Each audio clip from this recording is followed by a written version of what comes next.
Swiss residence permits L, B, and C. What's the difference? If you live in Switzerland, you'll often hear people say, I have an L permit. I have a B permit. I finally got my C permit.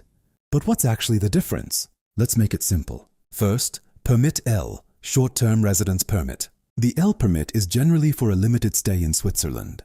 How long it is valid depends on factors such as your nationality, the reason for your stay, and your individual situation. Second, Permit B, residence permit. This is one of the most common residence permits in Switzerland.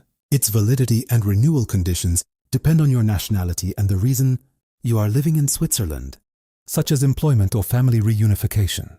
And remember, a B permit is not permanent residence, so always check the expiry date and make sure you deal with the renewal on time. Third, Permit C, settlement permit.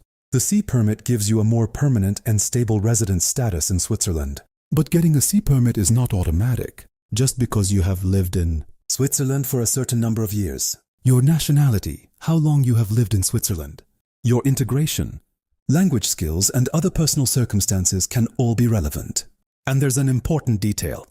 The C residence status itself is generally unlimited, but the physical permit card still has to be renewed. So what should you remember? L, O, short-term residence. B, the residence permit. C, R, settlement or permanent residence. But the rules are not exactly the same for everyone.